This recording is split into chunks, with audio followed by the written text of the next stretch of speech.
Mr. Ambassador, thank you very much for inviting us here to the Embassy of Mexico in Azerbaijan. I'm very happy to be here today. And let me start from the question that we prepared for you. What is the current state of economic interaction between the countries, Mexico and Azerbaijan? Today is doing well.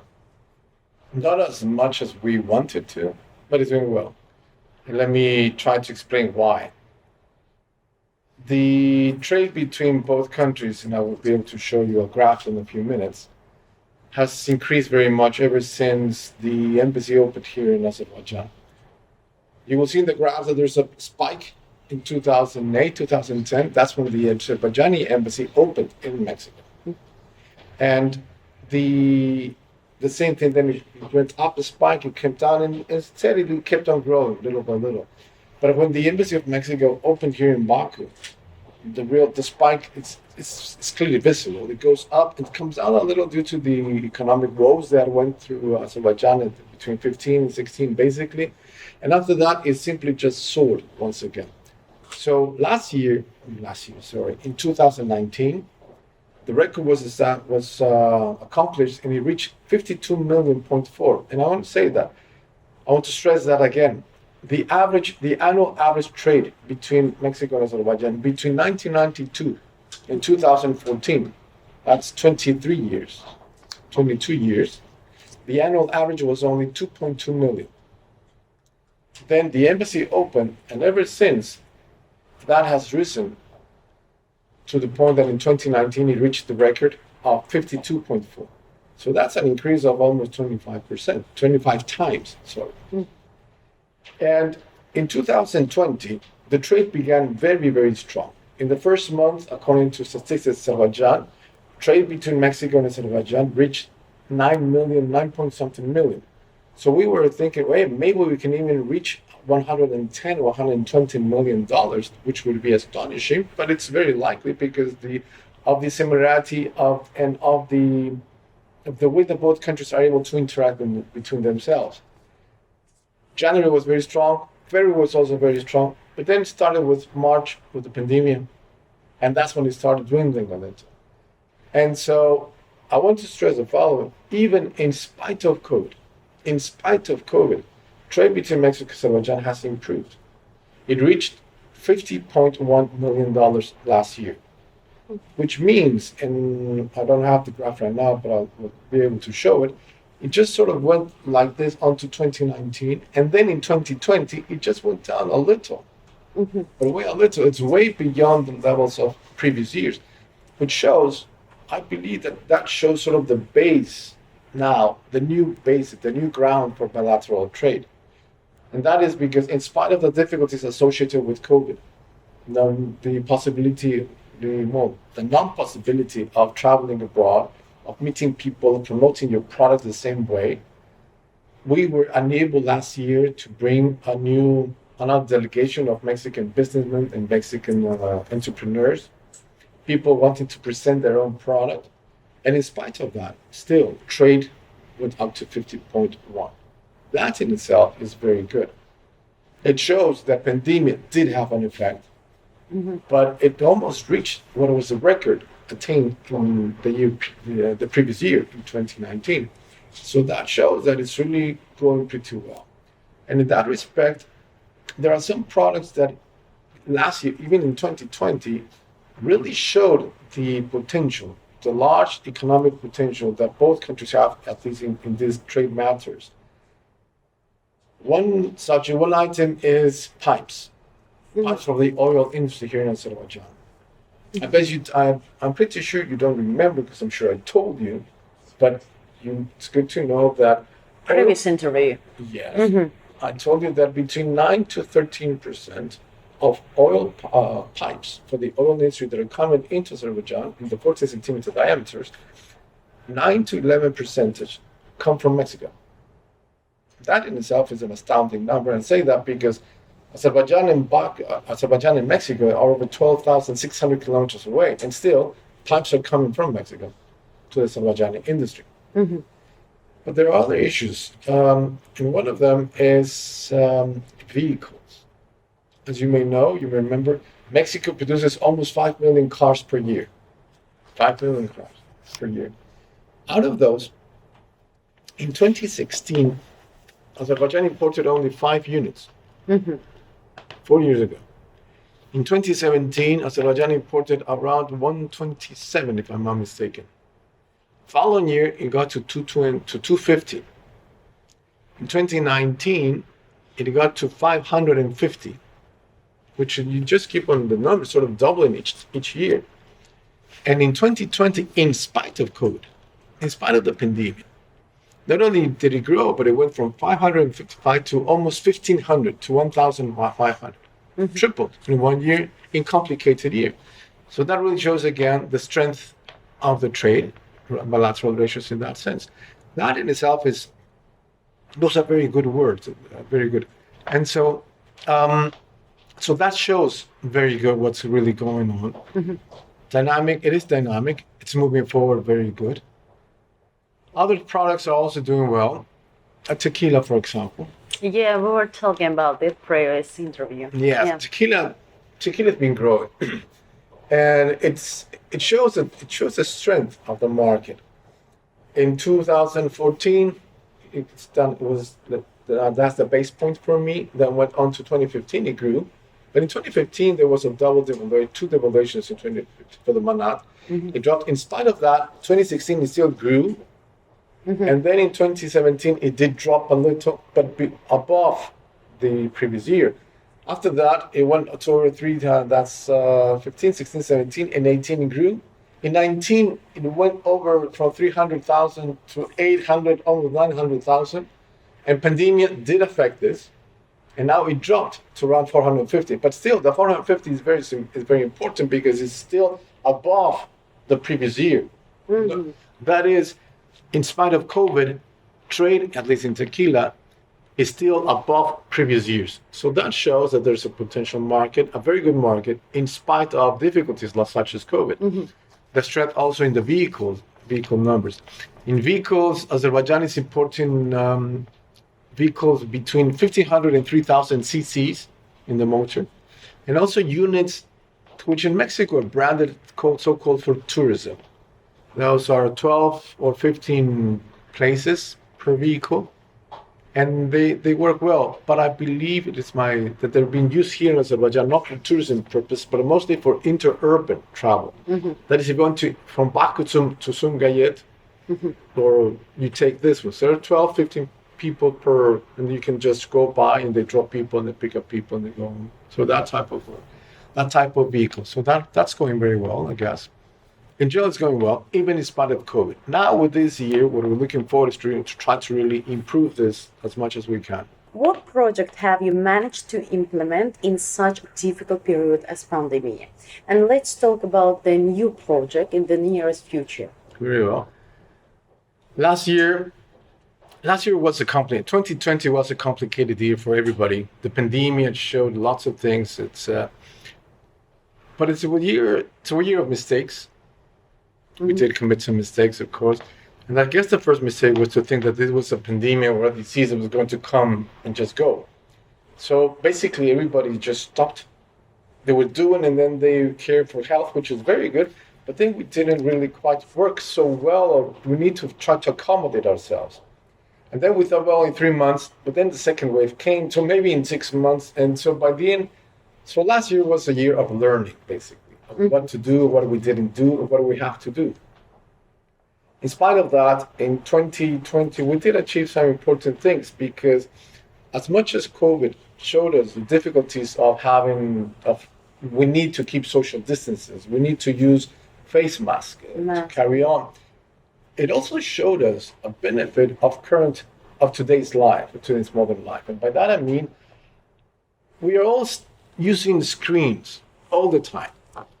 But now we were sticking ourselves to it. But now we're using them to communicate ourselves, which that in itself has become very, very useful. And I say this because, to give an example, last year, the first meeting between inter-parliamentarian groups from both parliaments, from Mexican Congress and Azerbaijani Parliament, was held. And it was held in a virtual manner. That in itself was quite surprising. Online. And it came out very well. That another one was also we were able to present movies. We like to be active culturally, so we present movies and paintings and photographs. But this time we were able to do them online, and we were fortunate enough also to be online with the director of the movie and the representative of the International Festival of Movies of Morelia, internationally renowned. So we were able to have them with us.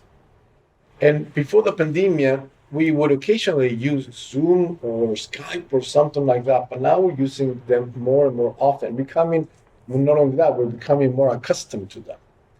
So last year we presented several movies. I recall one particularly. One is called Polar Bear, also Polar. Mm-hmm.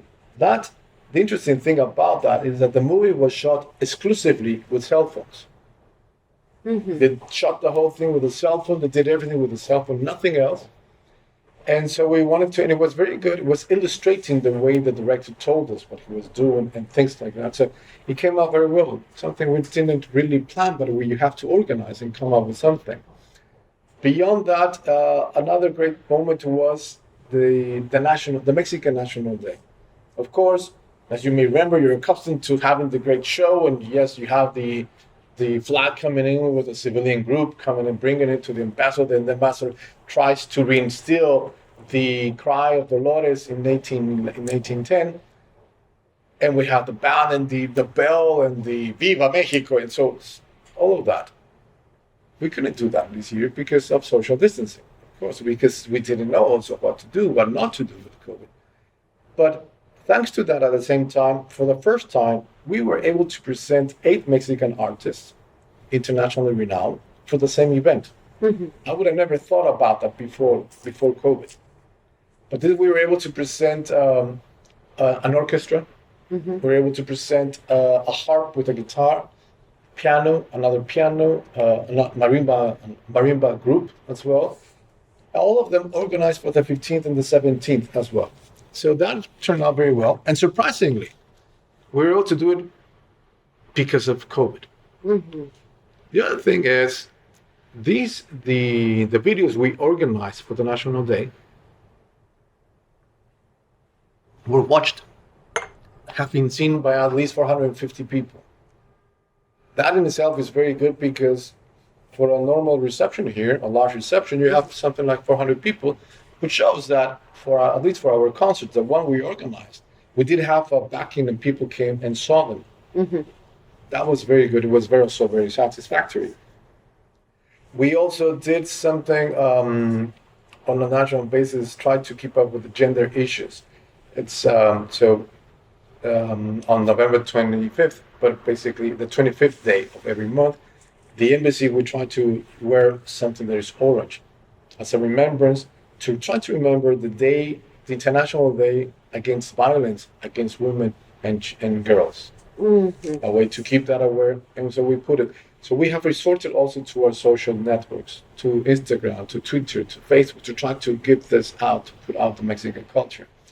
This has allowed us also to be able to talk with artists, to present movies, to present some photos, some film exhibitions. But of course, another problem that came up was the pandemic, and then of course the war. That changed also the environment very much. And for example, we had prepared something very novel things. A group of theater had prepared some things. We were able to present that before the war. But then on November 2nd, as you know, it's a Mexican Day, the Day of the Dead. It's a large festivity, you know, but we decided to cancel and not to present anything due to the environment, because it's not the right moment to present things like that. Now we're looking forward to try to reorganize things. Now that everything's coming to fruition in a better way, I think we're going to do that. And what do we have for this year? This year we want to present also, we try to design the cultural activities, also economic activities and tourism. I'll come back to that also. But the cultural activities, try to design them on a screen-based idea, but be able to do it physical as well. Why? Because pandemic will be with us for a long time, as diseases have been with us for a long time. But the rules come and change. So sometimes you're allowed to go out, sometimes you're not. So you need to be able to react constantly, back and forth. And so the whole idea here is precisely that, to be able to organize something that could be in people, in presence, presencial, in physical, or via the networks, via the screen. And in that sense, we're planning to present several exhibitions, photo exhibitions, film as well. We're also going to ask several Mexican artists to present themselves. If they're able to come, even better, but at least to present and be able to have the artists to present the works themselves. That in itself is good. We're planning to do things with several museums. We've already talked to several museums, some galleries as well, to try to see how we can foresee how to organize. Right now, we're waiting to get the final rules on how to act, how to interact with the museums. And I say this because museums are now open, but as far as I understand, there's only a limit of 10 persons per museum. And I don't know if it's 10 persons per the whole museum or per just a wing or a room. How does that work? Because so I even came up with the idea of what I call the Mexican carousel. That is, if a group of 10 people are allowed at a certain time, well, you can tell people, you welcome them, reception, the welcoming point. Then you go to the first room, you're able to see, and then they move on to the third room, and then you're able to maybe have 10, 20, 30, 40 people in 1 hour, 15 minutes each, I don't know. We're all waiting right now to find out rules on how to operate with the museums and the galleries. That's what we plan. That's what we're organizing. And in that sense, we're also planning to do photographic exhibitions. In fact, as you may know, I like photography, so I'm going to put some out at some photo exhibits precisely on that. Well, yes. I even opened an Instagram account. I don't know if you know about it. Yeah, I know. Oh, you do know? Of course. Well, that's even better. I'm following. Of course. Well, that's even better. Yeah. So yes, that's the but having, and always remembering that this is also the Islamic Anjabi year. We're trying to do things around Islam. I'm actually learning about Islamic Anjabi, reading the poetry, which is more like philosophy and things like that. And to try to organize things around those themes. And we've been able to talk with different museums, the Modern Art Museum, the Museum Yasamal, and other parts to try to organize how to present things and to work them around throughout the year. So we're looking forward to that. On the economic matter, what we want to do is we want to bring some Mexican producers, subject to COVID. And that presents a conundrum. Because if you require a quarantine 2 weeks for a person after they come into the country, you're basically killing the mission because they have to stay quarantined for 15 days and should be able to just leaving. Now I heard maybe the COVID passport, the COVID vaccine, we need to work around that. So right now we're working in teleworking with them as to how to be able for them to send the products that we can manage, we present them, but they have them to have them on the screen presenting their own things. Hey, so Ambassador, now this button, okay, this is the button. They talk about it, something like that. It's not quick, it's not quite easy. We need to develop that. But the one thing was clear is that we do want to promote that as much as possible. Also in conjunction with other events here in Baku that will help that. So that will be promoting trade. And another part is also tourism. Tourism between both countries has been growing. Pandemia trapped it collapsed it basically. But I also see now new possibilities of how to share Mexican ideas. It's particularly now with the newly liberated territories in which you have several places, very natural places. It's I think I told you about this before, I don't recall, but there's a program called Pueblo Mágico. It's Magic Towns, a town which is it's very quaint, very bucolic, very nice. The central plaza is unique. The people living in the surroundings are very nice. Then you have a beautiful view. So in Mexico, you have pyramids and seas, so you have everything together. So instead of having just go to Quetzalan, you go to Quetzalan because you have people, you have the plaza, you have the surroundings, you have the views, you have the pyramids, you have the food, and so many things. So you're offering the tourists several and very diverse goals in tourism, and that way being able. And I believe I haven't been to those places. I've been to some already, but haven't been. So I'm pretty sure that type there could work very well for Azerbaijan, and therefore will be another way to try to join and become an even better relationship between both countries. As I said, and you heard me say this before, when we share, we learn. We learn, we grow together mutually. So that would be some. And here, fortunately, these graphs are for you, but this is just what I want to show you, maybe for your people there. So this is basically the embassy opened in 14, and I arrived and came down a little, but this is the 15, this is the double devaluation, came down to the crisis, and then it came up, and it went up quite a lot. Yeah, I see. And it dropped down. But however, it dropped, yes, pandemic affected, yes, but it's basically the same. It's basically the same thing. Mm-hmm. This shows that the last years, basically, you just come down just about the same level, and you just come there. So that's trade, and I think that's a way of really putting out what the relation, at least in trade terms and tourism and other parts, can be. It's very nice news, really. Well, what's Mexico's position on Nagorno-Karabakh conflict? Well, as you know, Mexico supports very much the idea of a peaceful solution to the conflict, and that is essential. Another point that is very clear is we support very much the movements or the activities by the Minsk group. They've been working around it. They need to work more. They need to be more active, but we support them as the co-chairs, but also the whole of the Minsk group. And finally, very important also is to bear in mind the resolutions of the United Nations Security Council. They have to be applied at all times. Particularly the 4 resolutions dealing with that.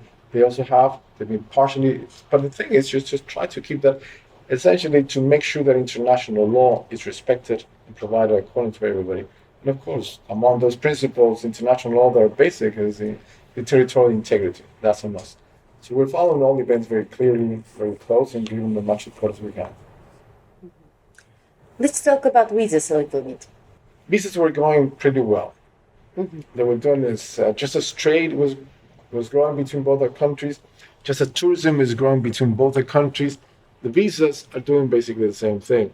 Last year, trade fell, tourism collapsed throughout the world. Well, surprisingly, the same thing happened in visas. Mm-hmm. And what about now? It's starting to come back. This year, we're starting a little slow. We've only issued 1. But I think it's a good message because of 2 things. It is the first one that we issued this year, which is good. But the other part is we have installed new equipment. Mm-hmm. So that first visa is quite a conundrum. It's hiatus because now we have modern system to connect with Mexico as well for the visas. And we wanted to, and we finally got the visa to try the whole system, and it works. So that means that we can issue as much as we can. So instead of having just 1 station, we can have 2 stations to attend multiple people at the same time. So in that sense, it's going very well. What about education? Could Azerbaijani students return to Mexico now during the pandemic to continue their studies, for example? If anybody wants to go into Mexico, they're allowed to go into Mexico. Yes, it's on health restriction or COVID restrictions, there's basically almost none. So you can basically do that. Before you travel to Mexico, nonetheless, I would suggest contacting us just to make sure what is the latest rules, because this thing is changing on a day-to-day basis. Mm-hmm. But it's doing very well. So if they want to, they're more than welcome. And we're just looking forward to see you in Mexico. We're waiting for you. Mr. Ambassador, thank you very much for this interesting and useful interview. Thank you so much. Thank you very much.